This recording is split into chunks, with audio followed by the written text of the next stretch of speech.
Digital systems can be created to perform many different tasks. A simple digital system is diagrammed here. This block diagram shows a series of steps that lead to an effective random display of a digital number.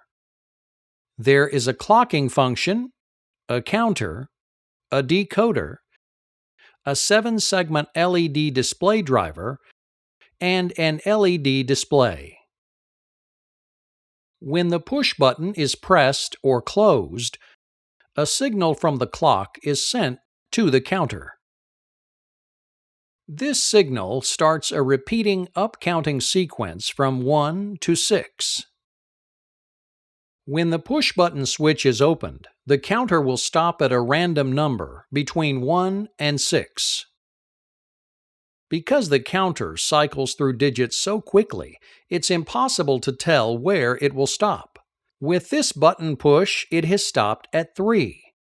The binary output from the counter representing the number 3 is translated by the decoder into a 7-segment code, and the LED display driver lights the appropriate segments of the LED display.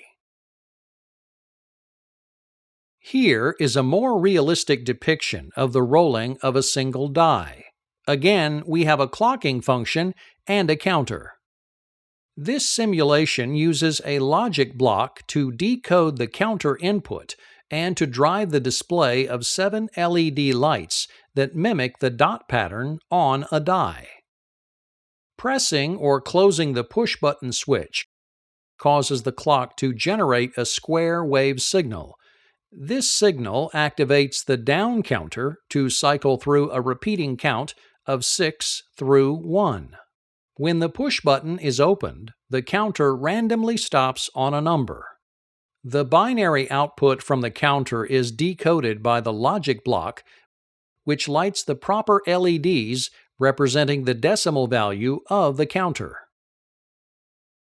Thus, each time the push button switch is pressed and released, a random number from 1 to 6 is generated and is displayed as one side of a 6-sided die.